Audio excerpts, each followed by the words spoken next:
Hello and welcome again my friends and dear students. आज के इस वीडियो में हम समझने वाले हैं स्टेम सेल्स के बारे में। स्टेम सेल्स जिनको हिंदी में स्तंभ कोशिकाओं के नाम से जाना जाता है। ये कोशिकाएं अलग अलग प्रकार की होती हैं, लेकिन यहाँ पर इसी के पास में एक एनिमेशन के रूप में आपको यहाँ पर एक स्टार फिश दिख रही होगी। स्टार फिश को जब हम नाइफ से काट देते हैं या किसी दुर्घटनावश स्टार फिश की एक भुजा आर्म जब कट जाती है तो ये वापस आ जाती है, लेकिन यानी कुछ समय के पश्चात इसका रीजनरेशन हो जाता है, पुनरुद्भवन की इसमें क्षमता पाई जाती है। तो ऐसा क्यों हुआ है? तो स्टार फिश में या इन्वर्टिब्रेट्स में कुछ कोशिकाएं ऐसे होती हैं जिनकी अलग अलग योग्यताएं होती हैं, जो कि या तो पूरी भुजा का निर्माण कर सकते हैं या किसी एक कोशिका से पूरे शरीर का निर्माण कर सकती हैं। कोशिकाओं की क्षमता किस तरह की है, वो कोशिकाएं क्या क्या आगे निर्माण कर सकती हैं, यही है एक्चुअली स्टेम सेल्स। अब उसकी कैपेसिटी कितनी है, क्या वो सब कुछ बना सकती है या वो बहुत कम बना सकती है, या उसमें इस तरह की कोई प्रॉपर्टी या कोई लक्षण है ही नहीं। उसके आधार पर स्टेम सेल्स के बारे में हम अलग अलग तरीके से इसको बांट कर हम पढ़ेंगे। तो सबसे पहले इसमें स्टेम सेल्स के बारे में हम पढ़ते हैं।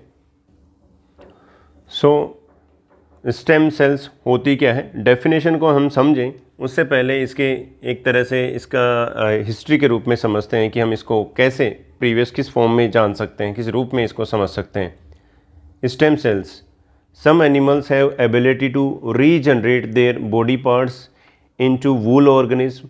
कुछ ऐसे एनिमल्स होते हैं जो अपनी बॉडी के पार्ट से पूरा ऑर्गेनिज्म बना लेते हैं, दूसरा पूरा ऑर्गेनिज्म बना लेते हैं। जैसे कि एग्जाम्पल है स्पंज, यानी फाइलम पोरीफेरा के सदस्य ऐसा कर सकते हैं। हाइड्रा फाइलम सिलेंट्रेटा के मेंबर भी ऐसा कर सकते हैं। और स्टार फिश में आर्म्स का जनरेशन होता है, यानी एक भुजा से पूरे स्टार फिश का तो निर्माण नहीं होता है, लेकिन जब एक स्टार फिश की एक आर्म कट जाती है तो इससे उसकी आर्म्स वापस आ जाती हैं। लेकिन आपने यहाँ पर एक और पिक्चर देख रहे होंगे, ये है एक फ्लैट वर्म प्लेनेरिया। प्लेनेरिया को जब हम इसकी बॉडी पार्ट से कट करते हैं तो इसके बॉडी पार्ट से कट करने से, अगर हम एंटीरियर पार्ट से कट करते हैं तो पूरी बॉडी तो ऐसे कैसे आगे वाला पार्ट रीजनरेट हो जाता है। अगर बॉडी का पोस्टीरियर एंड काटते हैं तो पोस्टीरियर रीजन वापस रीजनरेट हो जाता है। तो ऐसा क्यों हो पाता है? क्योंकि कुछ कोशिकाओं में क्षमता होती है कि वो पूरे शरीर का निर्माण कर देती है। लेकिन ये जो कैपेसिटी होती है कि ये रीजनरेशन की जो कैपेसिटी होती है, ये लोअर एनिमल्स में या इन्वर्टिब्रेट्स में ये ज़्यादा होती है, लेकिन जब हम कोर्डेट्स की या वर्टिब्रेट्स की बात करते हैं तो उनमें कैपेसिटी ये कम हो जाती है। In higher animals have ability generate their body parts. तो हायर एनिमल्स जो है वो अपने बॉडी पार्ट्स को जनरेट कर सकते हैं, सिर्फ बॉडी पार्ट्स को। जैसे कि बॉडी पार्ट्स का मतलब यहाँ पर कुछ छोटा सा पार्ट अगर ब्रेक हो गया है तो उसको वो बना सकते हैं। जैसे कि लिजर्ड का एग्जांपल है, छिपकली का एग्जांपल है। If tail is cut off from the body it will regenerate. जैसे कि लिजर्ड में अगर उसकी पूँछ अगर हट जाती है, कट जाती है, तो वापस दूसरी पूँछ वापस आ जाती है। ऐसे ही सैलामेंडर और फ्रॉग में जो डिजिट्स होते हैं, उनके जो फिंगर्स होते हैं, अगर वो कट जाएं तो वापस आ जाती है।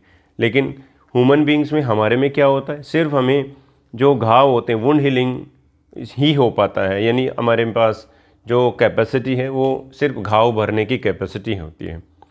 लेकिन ये सब बातें हालांकि स्टेम सेल से यहाँ पर इनका कोई मतलब नहीं है। ये एक्चुअली है रीजनरेशन, यानी जो चीज़ खो दी जाती है उसको वापस प्राप्त करना। तो ऐसा क्यों पता है? क्योंकि वहाँ पर सेल डिवाइड करके उसकी प्रॉपर्टी वापस ले लेती है। तो ऐसा क्यों हो रहा है? बिकॉज कि कुछ सेल में ये एबिलिटी होती है कि वो उस पार्ट्स को बना सकते हैं। इसी के आधार पर तो स्टेम सेल्स हैं, तो इसको हम पढ़ेंगे अभी just. Some cells have lost their divide properties. लेकिन ऐसा भी नहीं है कि सभी सेल्स में ये कैपेसिटी पाई जाती है कि वो डिवाइड करती है। न्यूरॉन जो होते हैं उनमें ये कैपेसिटी ख़त्म हो जाती है या लॉस कर देते हैं वो, जिससे वो डिवाइड नहीं कर पाते हैं। और अगर एक बार न्यूरॉन्स अगर डिस्ट्रॉय हो जाते हैं तो वापस रीजनरेट नहीं होते। मीन्स ऐसा भी है कि सभी सेल्स में प्रॉपर्टी ये अलग अलग प्रकार की होगी।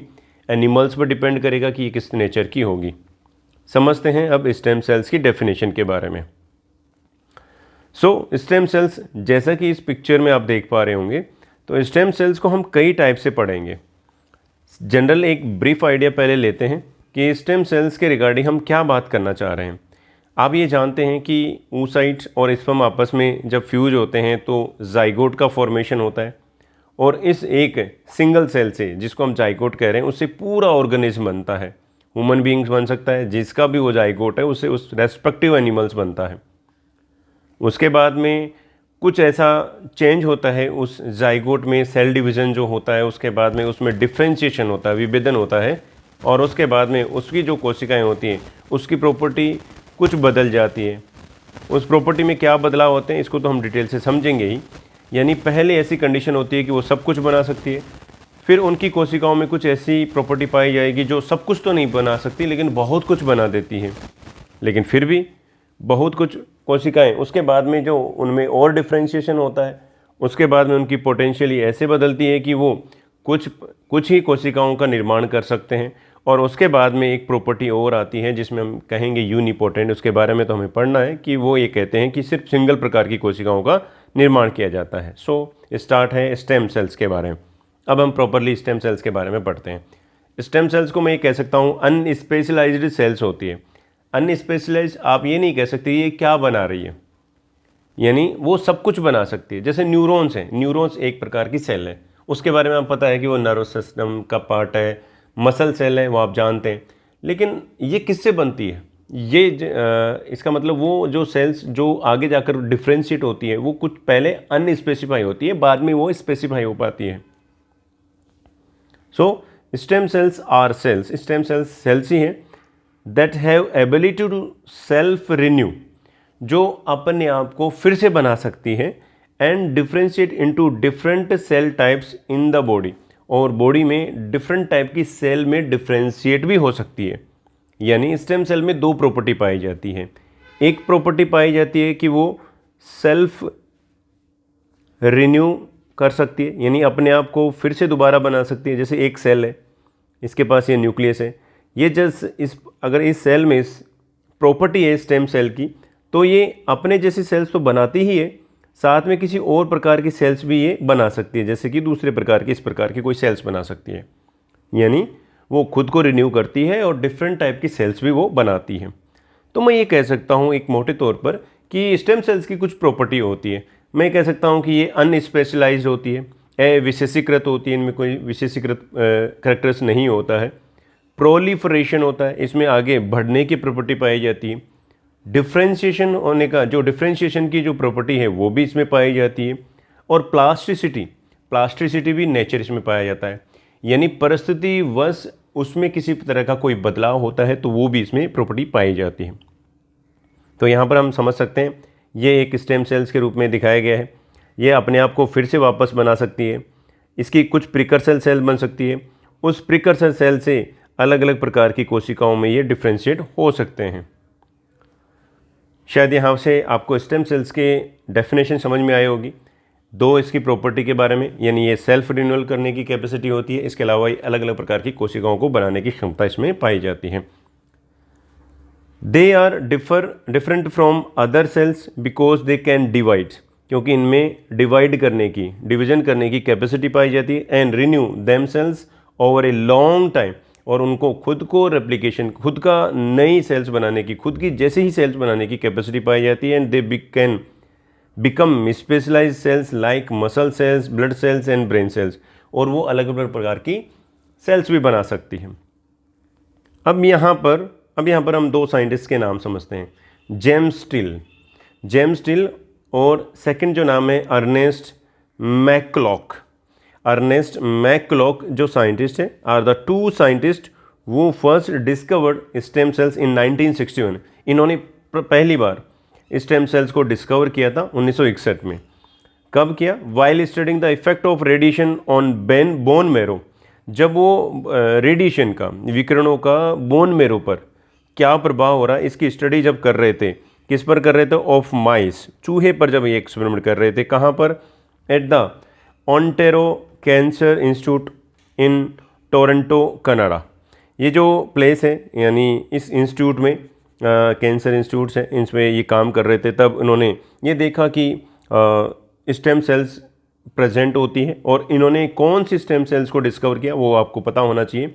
Blood forming stem cells, blood forming stem cells कह सकते हैं या हीमोपोइटिक स्टेम सेल्स भी कह सकते हैं, जिसको हम शॉर्ट में HSC हीमोपोइटिक स्टेम सेल के नाम से जानते हैं।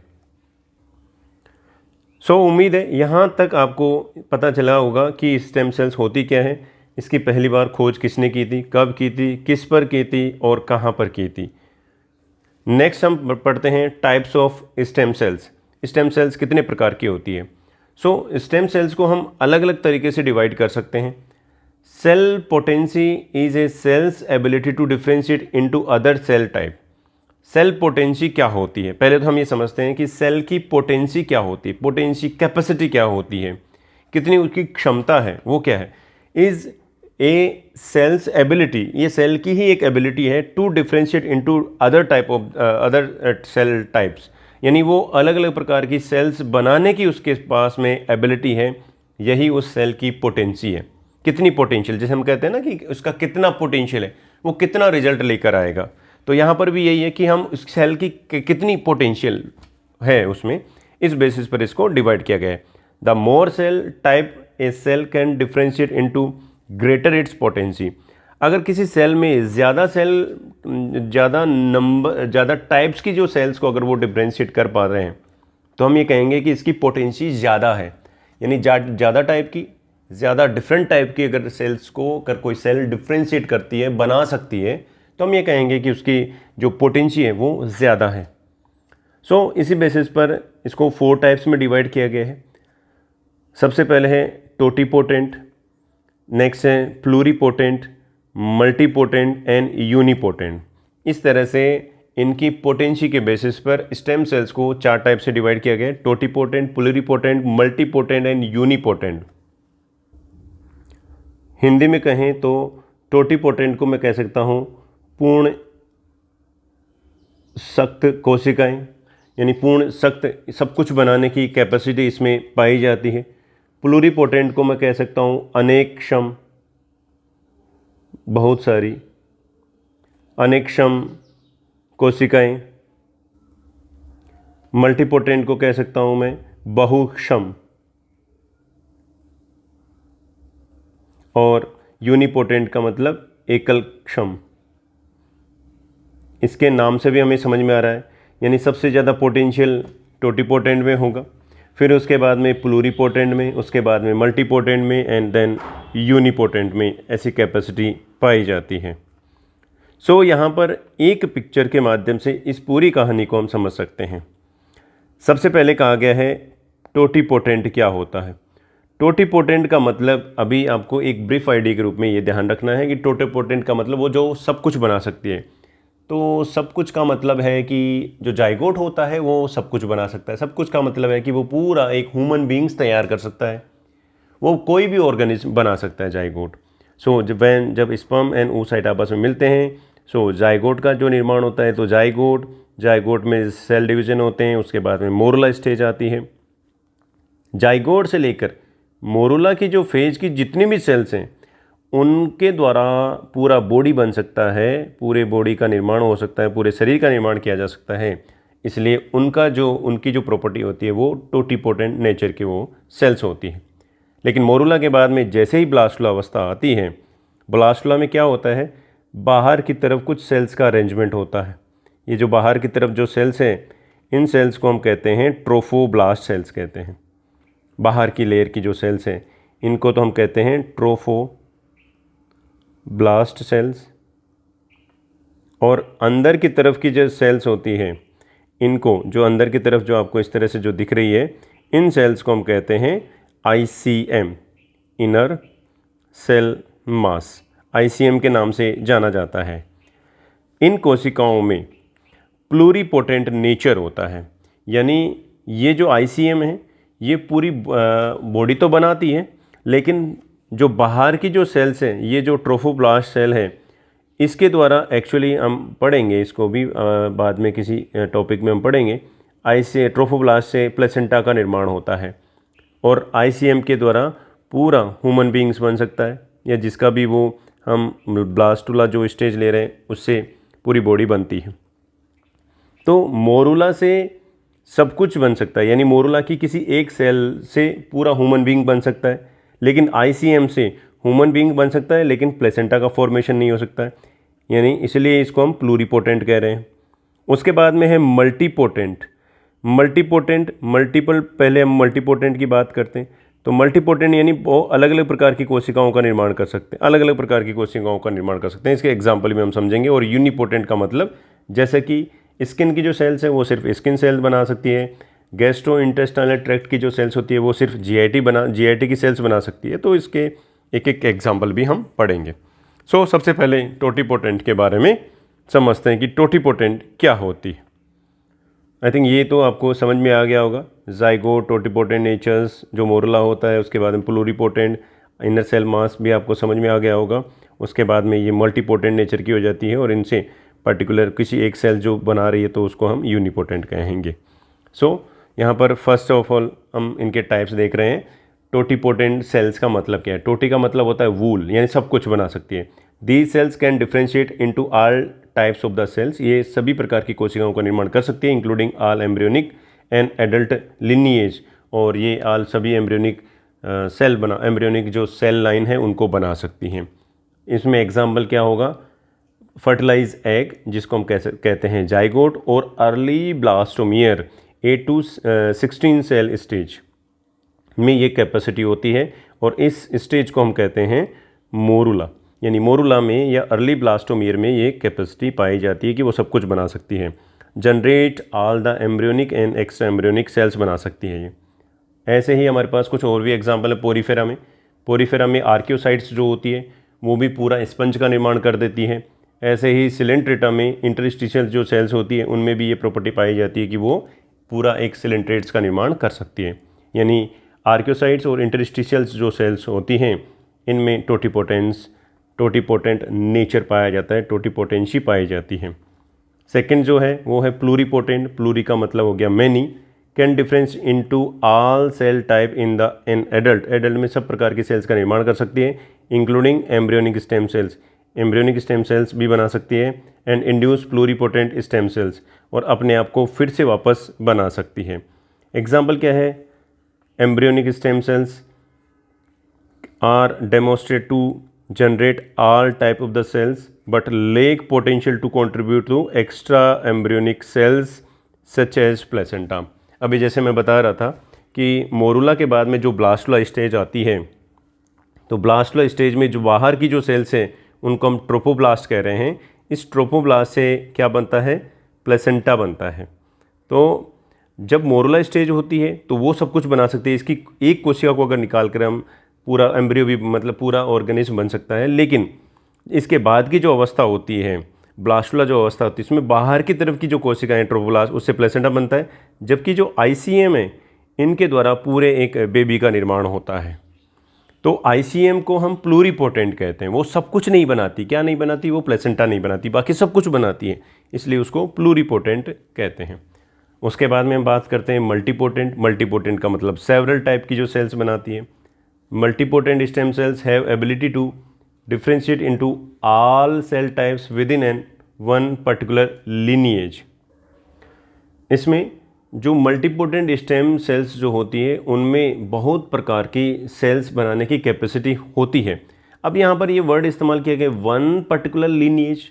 वन पर्टिकुलर लीनिएज का मतलब है कि जैसे आपको पता होगा कि हीमोपोएटिक स्टेम सेल्स जो होती है, हीमोपोएटिक स्टेम सेल से आरबीसी भी बनती है, डब्ल्यूबीसी भी बनती है, एंड प्लेटलेट्स का भी निर्माण होता है। तो ये जो हीमोपोएटिक स्टेम सेल्स होती है, तो ये जो सेल्स ब्लड के डिफरेंट टाइप की जो सेल्स है, एक ही लिनिएज की है क्योंकि वो ब्लड की सेल्स है, अलग अलग टाइप की सेल्स है, तो उनका फॉर्मेशन कर रही है। तो हम इसी अकॉर्डिंग ये कह रहे हैं the ability to differentiate into all cell types within particular one lineage some type of the cells में फॉर्मेशन होता है। Multipotent stem cells act as a significant key in procedure of the development, tissue repair में काम में आते हैं और production में भी हेल्प करती है। Multipotent stem cells can give rise to more than one cell types. ये तो हमें पता ही है कि मल्टीपोटेंट है तो एक से ज़्यादा ही टाइप की वो सेल्स बनाएगी, but is more restricted in its function. लेकिन इनके फंक्शन रेस्ट्रिक्टेड होते हैं। ऐसा नहीं है कि बहुत टाइप के फंक्शन ये परफॉर्म कर पाएंगे, इसमें ऐसा नहीं होता है।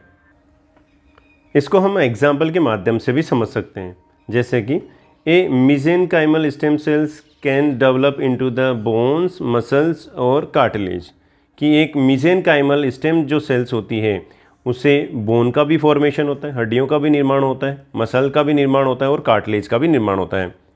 ऐसे ही adult stem cells haemopoietic stem cells होती है और cord blood stem cells. Cord का मतलब यहाँ पर अम्बिलिकल कोर्ड से है, अम्बिलिकल कोर्ड से जो ब्लड सेल्स ली जाती है उनमें भी एक पोटेंसी पाई जाती है। और इससे भी बहुत आसान भाषा में मैं कहूँ तो एम्ब्रियोनिक स्टेम सेल्स में जब फर्दर डिफरेंट लेयर का फॉर्मेशन होता है तो उसमें से जो एक्टोडर्म जो सेल्स फ्यूचर में जो एक्टोडर्मल ऑर्गन्स जो बनाती है, तो एक्टोडर्म, मीजोडर्म और एंडोडर्म की जो सेल लाइनिंग है, इनसे फ्यूचर में कौन कौन से ऑर्गन्स बनते हैं। तो जो ये प्रिकर्सर जो सेल्स होती हैं ये मल्टी पोटेंशियल रखती है, ये मल्टी पोटेंट नेचर के ये होती हैं। इस तरह से भी इसको समझ सकते हैं। नेक्स्ट है यूनिपोटेंट। यूनिपोटेंट का मतलब सिंपल सा है।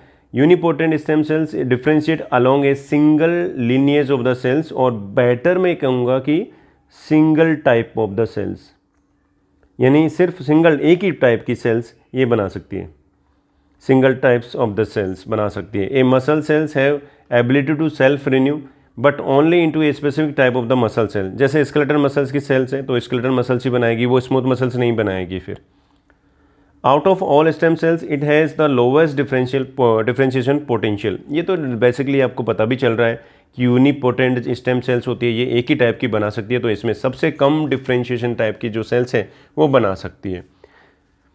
अब हम पढ़ते हैं सेकेंड, जो इसको हम पहला तो जब हमने पढ़ा था पोटेंसी के बेसिस पर हमने स्टेम सेल्स को डिवाइड किया था, अब है सोर्स एंड पोजीशन के आधार पर।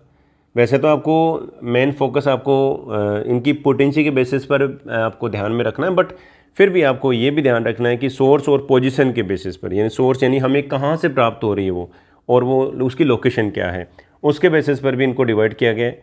जैसे कि बहुत ही आसान है, एम्ब्रियोनिक स्टेम सेल्स एम्ब्रियो से प्राप्त की जाती है, फीटल स्टेम सेल्स फीटस से प्राप्त की जाती है, एडल्ट स्टेम सेल्स एडल्ट से प्राप्त की जाती है, and umbilical cord blood stem cells ये अम्बिलिकल कोर्ड से प्राप्त की जाती है।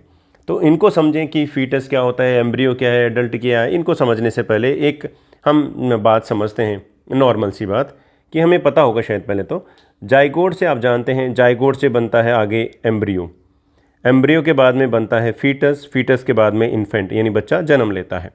सो जाइगोट सिंगल सेल है, यानी आफ्टर फर्टिलाइजेशन का फॉर्मेशन होता है। उसके बाद में जाइगोट से बनता है एम्ब्रियो अप टू 8 वीक तक, 8 सप्ताह तक की अवस्था को, जिसको हम अर्ली डेवलपमेंट स्टेज भी कह सकते हैं, उस अवस्था तक हम इसको एम्ब्रियो कहते हैं। लेकिन 8 सप्ताह से लेकर जब तक वो बर्थ नहीं करता है, यानी लेटर डेवलपमेंट स्टेज को हम फीटस कह सकते हैं, और इन्फेंट जब वो बेबी बर्थ कर देता है तो इसको कंडीशन को हम इन्फेंट स्टेज कहते हैं। तो इस तरह से ये अलग अलग स्टेज अवस्थाएं हैं जिनसे हमें मदद मिलेगी कि एम्ब्रियोनिक स्टेम सेल्स हम किसको कहेंगे और फीटल स्टेम सेल्स कब कहेंगे। यानी एम्ब्रियोनिक स्टेम सेल्स 8 वीक या 8 वीक से पहले की स्टेज का है, और यहाँ से 8 वीक से ज़्यादा की एज के बाद में जो एम्ब्रियो होता है उसको ये हम फीटस कहते हैं। सो अब हम समझते हैं, सबसे पहले एम्ब्रियोनिक स्टेम सेल्स ESCs के नाम से जाना जाता है। एम्ब्रियोनिक स्टेम सेल्स कैसी होती हैं, प्लूरीपोटेंट नेचर की होती है, that come from the inner cell mass. कहाँ से मिलती है हमें, ICM से मिलती है, of a blastocyst and early stage embryo. Blastocyst form to 4 to 7 days after the fertilisation and contain around 50 to 150 cells. Blastocyst कब फॉर्म होता है, लगभग 4 से 7 दिन की अवस्था में, जब फर्टिलाइजेशन होने के बाद में लगभग 4 से 7 दिन के बाद में ब्लास्टोसिस्ट का निर्माण होता है, और इस समय लगभग 50 से लेकर 150 तक की इसमें सेल्स हो सकती हैं। During normal embryonic development ESC disappear after 7 days and begin to form 3 embryonic tissue layers, जो कि हम जानते हैं एक्टोडर्म, मीजोडर्म और एंडोडर्म होती है। ESC extracted from the ICM। ESC को हम कहाँ से प्राप्त कर सकते हैं, आपको इतना ही पता होना चाहिए कि एम्ब्रियोनिक स्टेम सेल्स कहाँ पर प्रेजेंट होती है, बस बाकी बात आप आराम से लिख सकते हैं, समझ सकते हैं। During the blastocyst stage can be culture in the laboratory and proliferate independently. तो इस तरह से यहाँ पर ये जाइगोट बना, फर्टिलाइज एग, 2 सेल स्टेज आ गई, अंदर की तरफ की जो सेल्स है ये ICM है और यही फ्यूचर में क्या एम्ब्रियो बनाती है। तो इनको हम निकाल कर इनको कल्चर किया जा सकता है। एम्ब्रियोनिक स्टेम सेल्स ये हम कल्चर कर सकते हैं, इनके डिफरेंट टाइप के टिश्यू का फॉर्मेशन हो सकता है। An a important work done by Martin Evans and Matthew Kaufman on embryonic stem cells. ये आपको बस एक जानकारी के लिए यहाँ पर इंफॉर्मेशन डाली हुई है कि आप इसको जानें ताकि आप इन साइंटिस्ट के बारे में जान सकें। देखो, मार्टिन इवांस और मैथ्यू कुफमान ने एम्ब्रियोनिक स्टेम सेल पर काम किया, लेकिन Mario R Capecchi, Oliver Smithies formed rate in that genes are replaced by desired gene.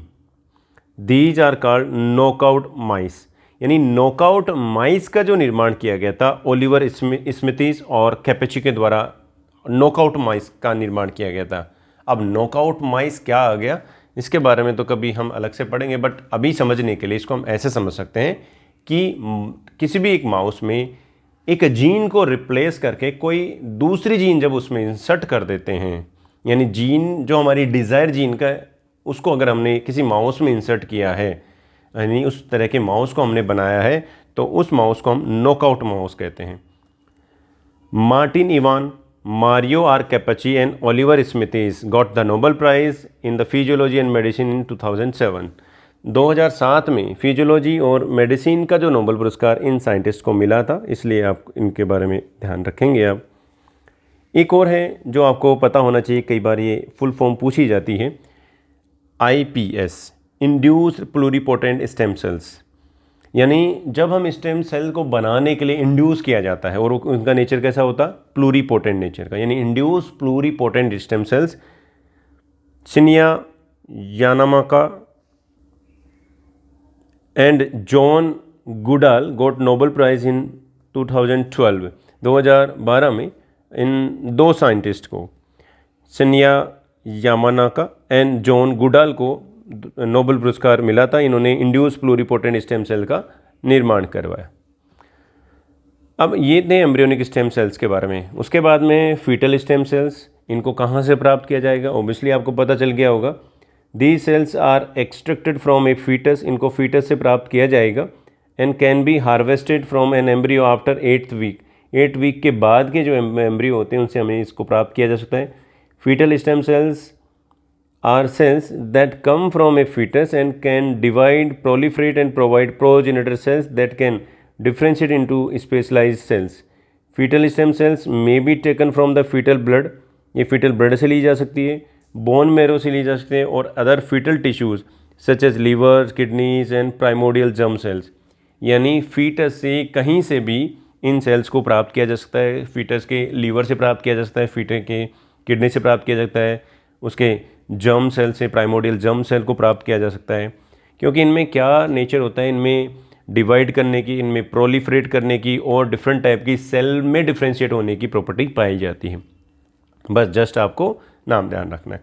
Next है एडल्ट स्टेम सेल्स, ASCS के नाम से इनको जाना जाता है। एडल्ट स्टेम सेल्स यानी जो एडल्ट में जो मिलती है।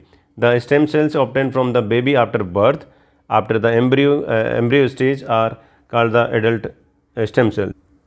यहाँ पर आफ्टर द एम्ब्रियोनिक स्टेज का मतलब है कि आफ्टर पार्चुरेशन के बारे में। पार्चुरेशन यानी बर्थ के समय के बाद में जो सेल्स बेबी में प्रेजेंट होगी उनको एडल्ट स्टेम सेल के नाम से जाना जाता है। यानी बच्चे का जब जन्म हो जाता है उसके बाद की जो सेल्स होती है उनको एडल्ट स्टेम सेल्स के नाम से जाना जाता है। These cells are multipotent types की सेल्स होती है। रीजनरेट और रीप्लेसिंग और डैमेज और डेड टिश्यू में ये प्रॉपर्टी पाई जाती है। यानी रिप्लेसिंग डैमेज टिश्यू या जो डेड टिश्यू होता है उसको रिप्लेस करती है, रीजनरेट करती है। किस तरह की होती है ये? मल्टीपोटेंट टाइप की सेल्स होती हैं। They can be found in some of the body differentiating tissues में प्रेजेंट होती है। ASC primarily job in our body is to constantly repair करने में, बॉडी में रिपेयर जो मैकेनिज्म होती है, रीजनरेशन का, और replacement cells that need to be replacement. तो ये जो भी सेल्स हमारी बॉडी में रिप्लेस होती है, हर दिन जो बॉडी में रिप्लेस होती हैं, ये ही एक तरह से स्टेम सेल्स के द्वारा ही तो रिप्लेस की जा रही है। इसके एग्जाम्पल क्या है हमारे पास में? हीमोपोइटिक स्टेम सेल्स हैं, HSCS के नाम से जानते हैं। एपिथेलियम स्टेम सेल्स, जिनसे एपिथेलियम का निर्माण होता है, ESCS के नाम से जानते हैं। न्यूरल स्टेम सेल्स, NSCS के नाम से जानते हैं। मीजेनकाइमल स्टेम सेल्स, ये MSCS के नाम से इनको जानते हैं। जैसे कि हमारे पास adult stem cells, epithelium stem cells, epithelium cells का निर्माण होता है। हीमोपोइटिक सेल्स से ब्लड सेल्स का निर्माण होता है। न्यूरल सेल से न्यूरल सेल्स का निर्माण किया जाता है। मीजेनकाइमल स्टेम सेल से ओस्टियोसाइट्स, एडिपोसाइट और कॉन्ड्रोसाइट्स। ओस्टियोसाइट से बोन का निर्माण होता है, एडिपोसाइट से एडिपोस टिश्यू का निर्माण होता है, और कॉन्ड्रोसाइट से कार्टिलेज का निर्माण होता है। तो इस तरह से आप इसके बारे में देख सकते हैं। हीमोपोइटिक स्टेम सेल्स आप भी जानते हैं कि जो लॉन्ग बोन होती है उनके अंदर की तरफ बोन मेरो पाई जाती है। इन बोन मेरो में हीमोपोइटिक स्टेम सेल्स ये दो टाइप की बनती है, माइलिनोइड प्रोजीनेटर सेल्स और lymphoid progenitor cells. Myeloid stem cell से मेगा कैरियोसाइट्स यानी प्लेटलेट्स बनती है, इयोसिनोफिल्स बनती है, बेसोफिल्स बनती है, इरिथ्रोसाइट्स, मोनोसाइट डेंड्राइटिक सेल्स और मैक्रोफेजेस और न्यूट्रोफिल्स, इस तरह की सभी सेल्स ये बना रहे हैं। लेकिन लिम्फोइड नाम से भी आपको पता चल रहा होगा, लिम्फोइड प्रोजीनेटर सेल्स, इनसे T cell, B cell, NK cell, natural killer cells का निर्माण होता है। तो इस तरह से हीमोपोइटिक स्टेम सेल से अलग अलग टाइप की सेल्स का निर्माण होता है। तो यहाँ पर हीमोपोइटिक स्टेम सेल्स क्या है, जो आगे डिफ्रेंशिएट किस में हो रही है, myeloid and lymphoid progenitor cells में डिफ्रेंशिएट हो रही है। So epithelium stem cells, epithelium cells self renew होती है, यूनिपोटेंट नेचर की होती है। The cells are found body surface पे पाई जाती है, कॉर्नियर एपिथेलियम में पाई जा रही है, यानी जहाँ पर भी एपिथेलियम रिप्लेस हो रही है वहाँ पर ये पाई जाती है। Lining of digestive system, absorptive cells, goblet cells replace हो रही है। रेस्पिरेटरी सिस्टम में भी एपिथेलियम, यानी जहाँ पर भी एपिथेलियम पाई जाती है वहाँ पर एपिथेलियम स्टेम सेल्स प्रेजेंट होती है। Neural stem cells, NSCS, form neural sales and non neural sales बनाती है। नॉन न्यूरल सेल्स कौन सी होती है? एस्ट्रोसाइट्स होती है एंड ओलिगोडेंड्रोसाइट्स होती है। अब यहाँ पर जो न्यूरल स्टेम सेल्स जो होती है वो एक्चुअली न्यूरॉन्स का फॉर्मेशन तो नहीं करती, लेकिन न्यूरॉन जो सेल्स होती है उनका निर्माण करती है। यानी नॉन न्यूरल जो सेल्स होती है जैसे कि एस्ट्रोसाइट्स, ओलिगोडेंड्रोसाइट्स, आप इनके बारे में बाद में पढ़ेंगे कभी कि ये जो सेल्स होती है एक तरह से तो ये जो बीच में कभी कभी आपने पढ़ा होगा कि ब्रेन के अंदर ट्यूमर जो होती है वो इन नॉन जो न्यूरल जो सेल्स होती हैं इनमें डिवीजन की वजह से ऐसा हो पाता है, और ये सपोर्टिव सिस्टम की तरह काम करती है, न्यूरॉन्स को सपोर्टिव सिस्टम की तरह काम करती है। तो इस तरह से NSE है। मिजेनकाइमल स्टेम सेल्स, MSC के नाम से, the cells are obtain from bone marrow से इनको प्राप्त करते हैं। The cells are form different kinds of the, ये अलग अलग टाइप से टिश्यू बना सकते हैं। जैसे कि बोन सेल से, बोन सेल का जो फॉर्मेशन होता है वो ओस्टियोब्लास्ट और ओस्टियोसाइट से होता है। कार्टिलेजिनस सेल्स कौन सी होती है? कॉन्ड्रोसाइट्स होती है। फैट सेल्स एडिपोसाइट्स होती है। मसल सेल्स मायोसाइट्स होती है। यानी इनके प्रीकर्सर फॉर्म है, ये जितने भी नाम है ना इनके प्रीकर्सर नाम है, यानी इनसे ही पूर्ववर्ती नाम है, इनसे ही ये सेल्स बनती है। जैसे बोन सेल किससे बनती है? ओस्टोब्लास्ट सेल से बनती है। कार्टिलेजिनस सेल्स कॉन्ड्रोसाइट से बनती है। फैट सेल एडिपोसाइट से बनती है। मसल सेल किससे बनती है? मायोसाइट से बनती है। और फाइबर सेल्स फाइब्रोब्लास्ट से बनती है। यहाँ से आप समझ भी सकते हैं। सो लास्ट जो है वो है umbilical cord blood stem cells, जिसको बेबी के अम्बिलिकल कोड से प्राप्त किया जाता है। These stem cells are retrieve from the umbilical cord blood of a newborn, या तो जो बेबी जब बर्थ करता है तो जब प्लेसेंटा होता है उससे इसको प्राप्त किया जाता है, और प्लेसेंटा से बेटर हम कहेंगे इसको अम्बिलिकल कोड, जिसको, क्योंकि प्लेसेंटा और अम्बिलिकल कोड दोनों अलग अलग हैं, बाद में कभी डिटेल से इनके बारे में पढ़ लेंगे, लेकिन अम्बिलिकल कोड से इनको प्राप्त किया जाता है। Umbilical cord blood contains haemopoietic stem sales that is used to treat numerous genetic diseases, cancer as well as inherited disorders। यानी जो वर्तमान का जो जनरेशन में क्या हो रहा है, अब अम्बिलिकल कोड से कुछ सेल्स को स्टोर किया जाता है, इनको डीप प्रिजर्व किया जाता है, ताकि जब वो बच्चे कभी उनको किसी प्रकार की कोई डिजीज़ हो, उनको किसी तरह की कोई कैंसर की डिजीज़ हो गई है तो उनको ट्रीट करने के लिए इन अम्बिलिकल कोड की सेल्स का इस्तेमाल किया जाता है।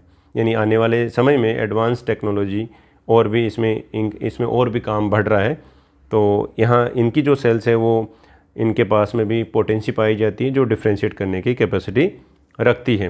अब इनके सिग्निफिकेंट पढ़ते हैं, कुछ एप्लीकेशन पढ़ते हैं, स्टेम सेल्स के इंपॉर्टेंस पढ़ते हैं, इनके एप्लीकेशंस क्या हैं।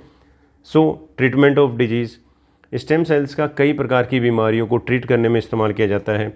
सेल बेस्ड थेरेपीज़ के नाम से इनको जाना जाता है, या कई बार इनको वूल ऑर्गन ट्रांसप्लांट के नाम से भी जानते हैं। Regenerative therapy to treat Parkinson disease को ठीक किया जा सकता है, अल्जाइमर डिजीज़ को ठीक किया जा सकता है। स्पाइनल कॉर्ड में अगर किसी को इंजरी हो गई है, स्ट्रोक हो जाते हैं, हार्ट डिजीज़ किसी को है, डायबिटीज़ है, ऑर्थराइटिस है, रूमेटॉइडिस आर्थराइटिस है, यानी कई प्रकार की डिजीज़ को ट्रीटमेंट किया जा सकता है स्टेम सेल्स के थ्रू। बेसिक रिसर्च में भी इसका रोल होता है। Basic research means molecular mechanism for gene control की स्टडी में भी इसको यूज़ किया जाता है। जीन का एक्सप्रेशन किस प्रकार से होता है, इसमें भी स्टेम सेल्स का यूज़ किया जाता है। Drug discovery and development, drug की डिस्कवरी और इसका डेवलपमेंट किस तरह से किया जाएगा, तो इसके लिए भी स्टेम सेल का यूज़ किया जाता है। ड्रग की टेस्टिंग करने के लिए, कोई दवाई जो बनाई जा रही है उसके टेस्ट करने के लिए स्टेम सेल्स का प्रयोग किया जाता है, क्योंकि ये सेल्स वापस अपने आप को रीजनरेट करने की कैपेसिटी रखती है, इसलिए इनका उपयोग किया जाता है। इसके अलावा स्टेम सेल ट्यूरिज्म एक और टर्म है। स्टेम सेल्स ट्यूरिज्म होता क्या है, इसके बारे में एक ब्रीफ आइडिया मैं बताता हूँ। स्टेम सेल से कई प्रकार की बीमारियों को ट्रीट किया जाता है।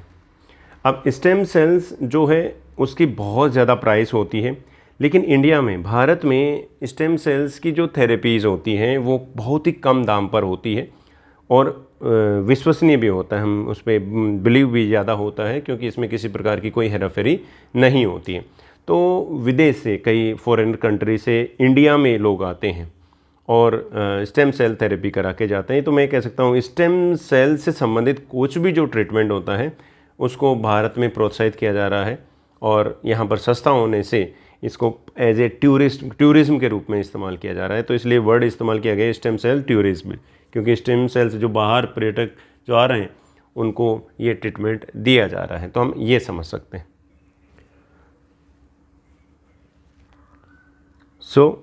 यहाँ लास्ट में हमारे पास कुछ सेल्स हैं, कुछ डिजीज़ हैं, इनका जो ट्रीटमेंट होता है, disease that has be treated किस सेल से, जैसे कि किसी को कैंसर, ब्लड कैंसर, ल्यूकेमिया हो गया है तो ब्लड सेल से इसका ट्रीटमेंट किया जा सकता है। बर्निंग और शरीर पर घाव हो गए, वुंड हो गए तो एपिथेलियम सेल्स को प्रयोग करके इसका ट्रीटमेंट किया जा सकता है। किसी को वर्टिब्रल कॉलम में, कशेरुकदंड में अगर किसी को ट्रोमा हो गया है, यानी उसको चोट लग गई है, तो न्यूरल सेल्स के एल्जाइमर और पार्किंसन डिजीज़, ये इनको ठीक किया जा सकता है। ओस्टियोपोरोसिस के लिए बोन सेल का प्रयोग किया जाता है। डायबिटीज़ के लिए बीटा सेल्स, कौन सी बीटा सेल्स, पेनक्रियाज की बीटा सेल्स, जो कि क्या रिलीज़ करती है, इंसुलिन, से डायबिटीज़ को ठीक किया जा सकता है। हिपेटाइटिस, लीवर इन्फ्लामेशन जब होता है तो लीवर सेल को as a stem cell use करते हुए इनको ठीक किया जा सकता है। कार्डिक मसल्स को, हार्ट स्ट्रोक को ठीक करने में यूज़ किया जाता है। और मस्कुलर डिस्ट्रोफी अगर किसी को प्रॉब्लम है तो स्केलेटल मसल्स की स्टेम सेल का यूज़ करते हैं, इसको ठीक किया जा सकता है। यानी इन डिजीज़ को क्योर करने के लिए, ठीक करने के लिए इन स्टेम सेल्स का प्रयोग किया जाता है। सो स्टेम सेल्स की ऑल ओवर कहानी ये है कि हमें किसी तरह की अगर कोई डिजीज़ है तो उसको ठीक करने के लिए इसके प्रिकर्सर सेल का इस्तेमाल किया जाता है, ताकि उसको हम रिप्लेस कर सकें। और आने वाले समय में धीरे धीरे इन पर एडवांस और काम होता जा रहा है। जीन थेरेपी पे भी बहुत काम हो रहा है। सो उम्मीद है आपको स्टेम सेल्स के बारे में कुछ जानकारी मिली होगी। Thank you to all.